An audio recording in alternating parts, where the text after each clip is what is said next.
Khan from Kanalis. Nyle is going to be presenting on Kanalis San Juan water for growing trees and reforestation. So he's going to be kicking off kind of this technology testing and eval working group topic here.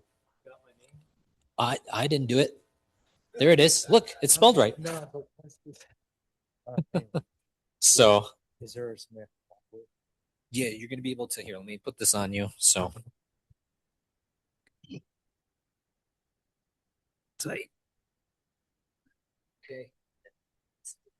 Yeah, that's cool. I'll carry it. I think good to see some familiar faces here. This is, I think, my fourth time presenting. Each time I come, we're trying to progress along. By the way, how do I turn this thing? Is it this thing? Yeah. Okay. So each time I come, we try and demonstrate some progress along the way. I thought it'd be good. Most of the people here may have seen this before. I am putting it for the people who haven't. I just wanted to run through basically the timeline. Back in 2019, when we took possession of these fields, what we were really after was we were after the water, not the oil. These were dying oil fields, but they have some very unique characteristics related to the aquifer. It's the Entrada Reservoir, and it's a massive, massive aquifer. It's about a mile deep, and we also have saltwater disposal wells. So that infrastructure and the water alone allows for potential reuse in a very safe and controlled manner. Our focus was reverse osmosis because our TDS is about 10,000.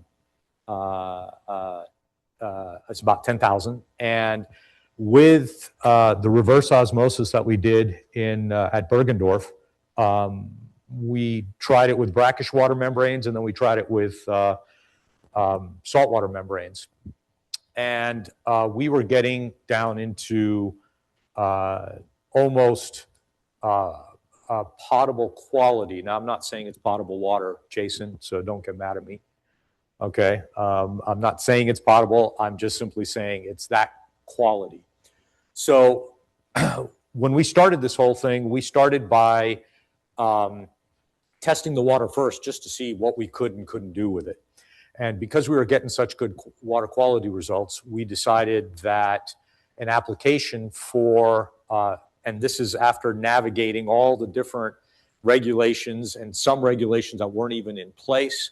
Nobody knew how to get a permit for this stuff.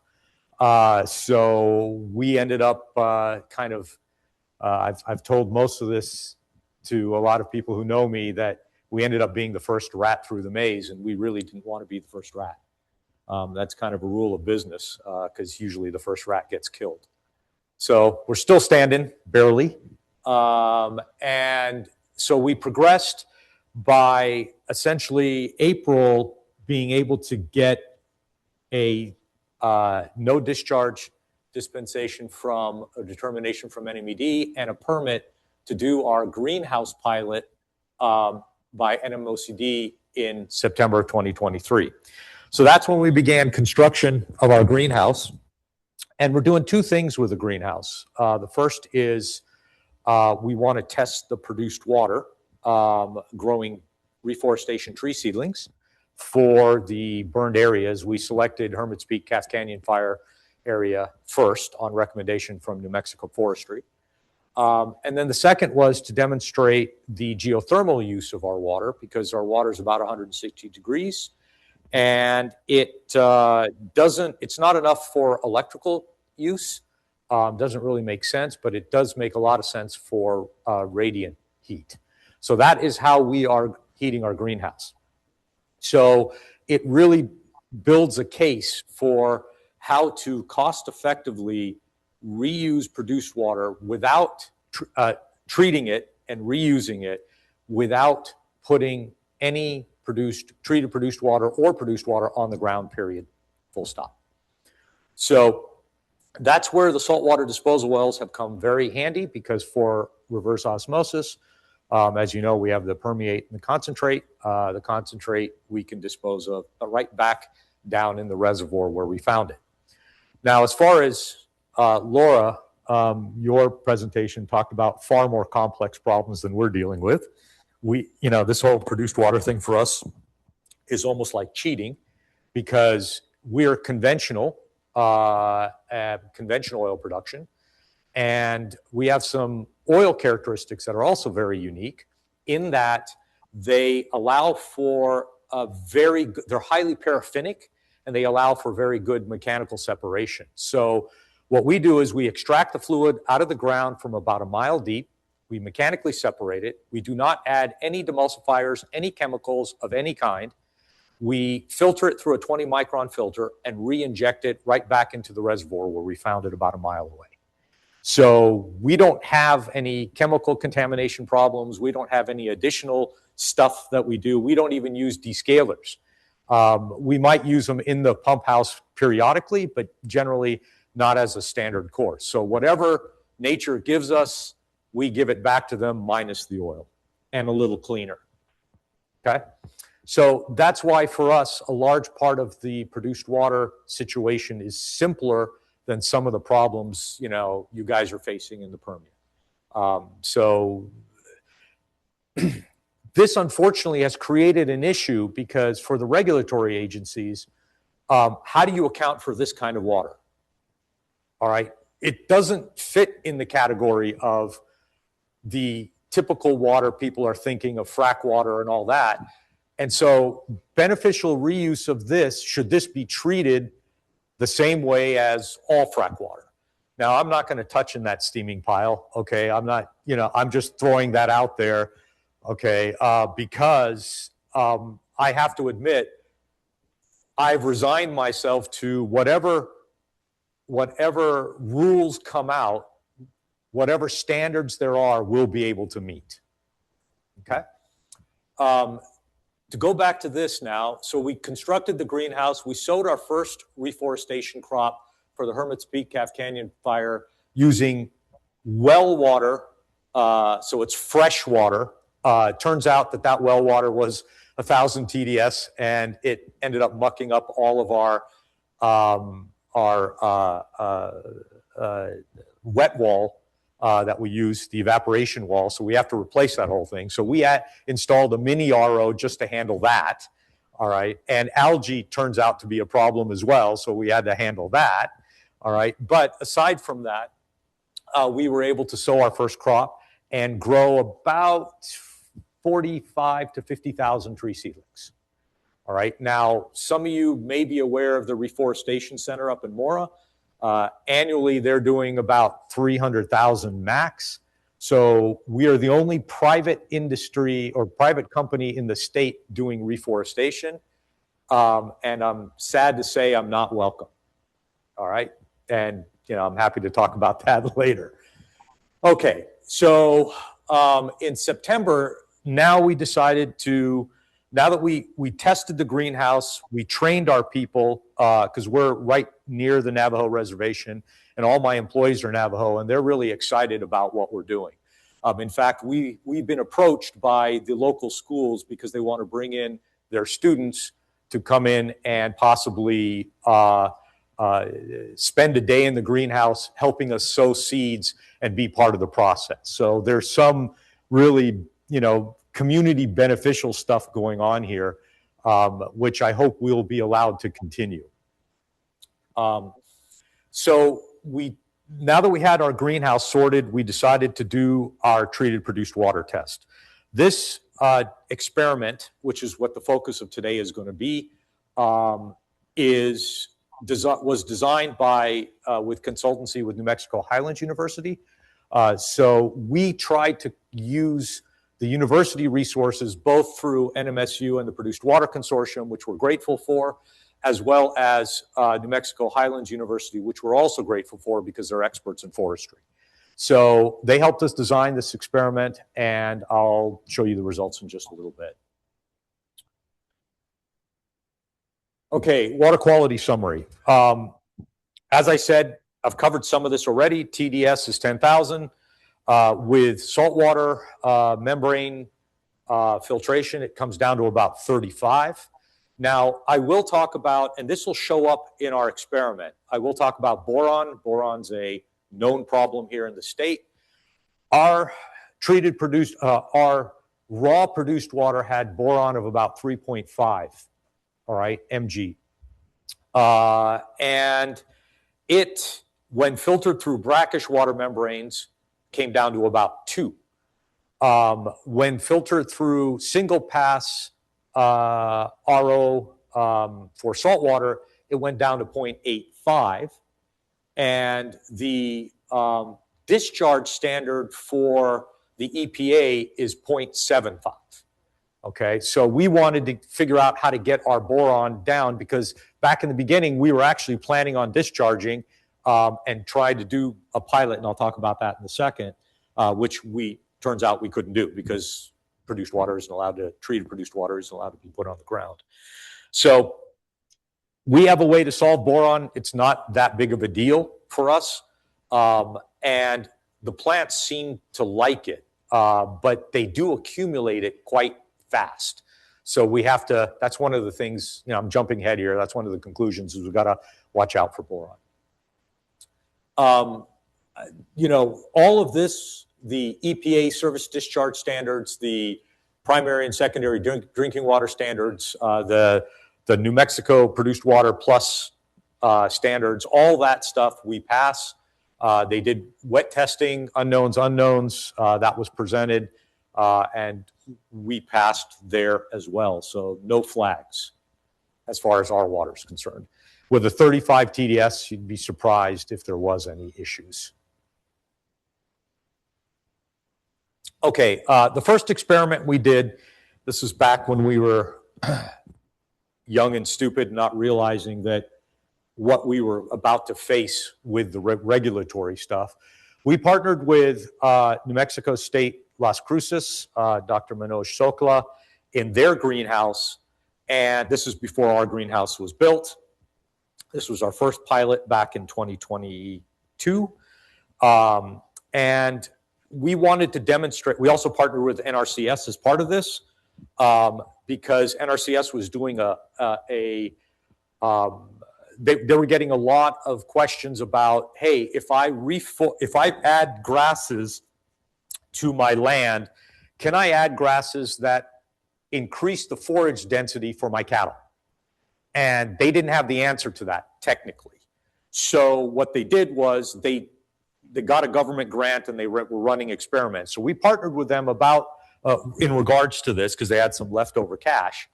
And so we ran an experiment with Las Cruces, New Mexico State, and this is what we see here. Basically, those were the different types of grasses. I'm not going to spend a lot of time on this because I've already covered this in previous presentations. The thing I do want to point out is if you take a look at always on the right, there's very little growing, all right? That's the raw produced water. So you can see that with raw produced water, we're not really growing much, okay? But with the treated produced water and the city water, they're comparable. And this, all the data from this was published in a publication. I believe it was peer-reviewed in Elsevier, I think is what they call it. Yeah, one of the major journals. So this article and the data was published. Okay. Let's see. Okay. Before I decided to invest money in the greenhouse, we wanted to know whether our treated produced water would actually grow tree seedlings. And so we consulted with New Mexico Highlands University, and we said, can you run us an experiment? All we did was provide the water. They set up the experiment, they provided the seed, they provided the media, they provided everything. So we have nothing to do with the results of this other than we handed our produced water, our treated produced water. And by the way, every time I say produced water, I mean treated produced water, so nobody panic, okay? So the treated produced water was treated at Bergendorf, and then we took it up to Highlands, and we gave it to them to run the experiment. They did a germination study, and the conclusions were that there's essentially no statistical difference between using treated produced water and using the same water, the tap water that they were using, or the well water, or whatever water they use in the reforestation facility. So we were encouraged by this, and this basically allowed us to spend the money to build the greenhouse as part of the pilot.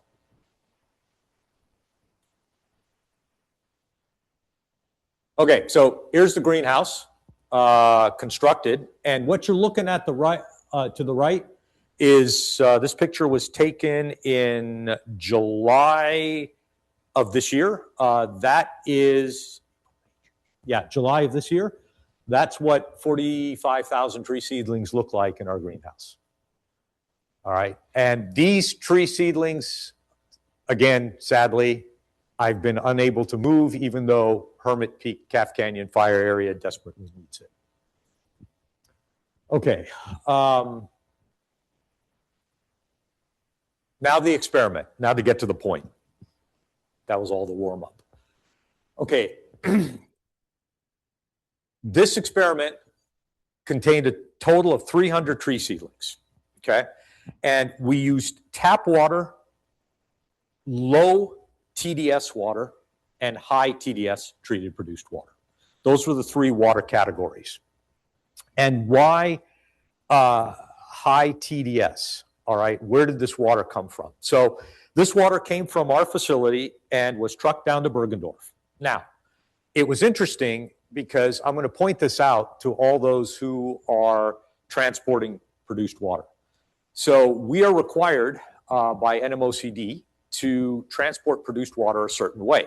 It's got to be with approved vendors, all right? Or we have to file for, I believe it's a C133 or something like that. Don't quote me on that. Now, the problem with that is all the approved vendors who use these water transport trucks have all used water from frack water to other water to, God knows what. So there are chemicals and crap in those trucks, despite the fact that we used detergent, we cleaned it, we paid the money for it, all that stuff, all right?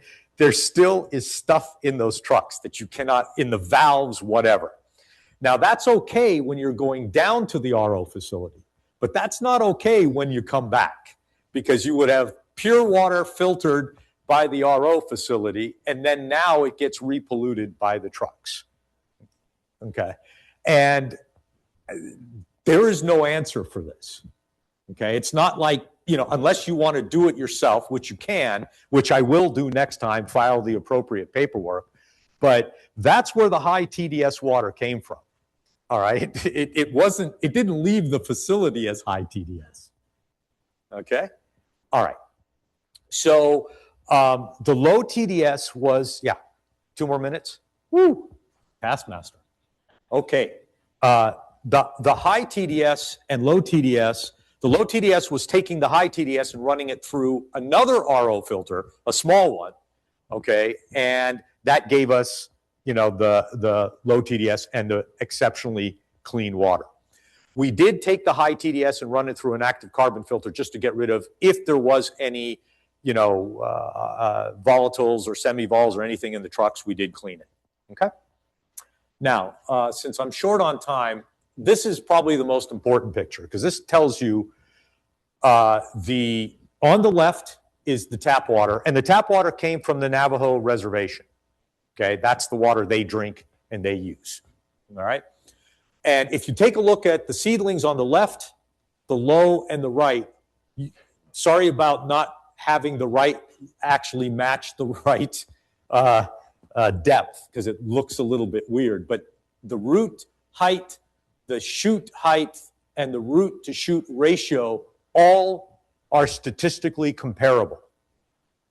All right, so they all grew with low TDS, which was 900 and something sorry, high TDS was 900 and something, low was 50 something, and then the tap water was 600 something. I have that in here. So the bottom line on it is the seedlings look quite happy. Now, if you notice to the right, way up close, you'll see just some browning on the tips. Okay, that was the only thing we noticed with the high TDS water compared to the others. But health-wise of the plant, it was great. Now, courtesy of New Mexico State University, they and the Produced Water Consortium, they did all the analysis. Zach was kind enough to come to our facility, pick up the stuff, took it to New Mexico State, and they did all the analysis. Okay, this is the water quality, the soil, and the plant tissue. There are some interesting anomalies here. All right, you take a look at. I'm gonna talk about lead for an example. Okay, now in the water, there's very, very tiny quantity of lead in the low produced water. That must have come from the extra RO because that's the only thing that was different. However, there's no lead in the soil, but yet you're seeing lead in the high treated produced water. Now, where the heck did the lead come from? That I don't know because it's not in the soil and it's not in the water. So there's things like that that we have to sort out, all right? This was just completed a week ago, all right? So there's strange things like that, but the point I want to make here is that it's not the water and it's not the soil. There's process issues that one has to be careful in terms of very strict on how you handle that water so you don't introduce other stuff in it. All right? That's a lesson we learned. Okay. Here's the conclusions. These conclusions came from Subanki and Dr. Peishu. All right? These are not my conclusions. I'm going to spend some time. I'll just read this and then we're done. Low TDS produced water, it performed comparable to tap water. High TDS water had some ionic shifts specifically related to boron, but it did not impair the growth. Boron accumulation in the plant tissues obviously requires, as I mentioned before, that it's going to have to be handled. And the general conclusion is treated produced water is viable for irrigation as long as you manage certain things. Now, we took this data and gave it to a professional consulting firm relating to reforestation to see how the soil data, the plant data looks compared to what they have seen, and they do, hundreds of millions of trees a year. And statistically, there was no real anomalies that stood out to them. They ran statistical analysis on it. So they would actually be comfortable taking these trees and planting them if they needed to, just based on the data they're seeing. But that's not enough. We have to take it to the next step, and the next step is to grow these. These are done. We're going to start a new experiment growing for 6 months to give them the time to see what kind of accumulation we get. Okay? I've said everything, so I'm done. Any questions? Maybe one question. Really, it was that good that you guys don't have any questions? I can't believe that. Okay, there we go. Now I feel better.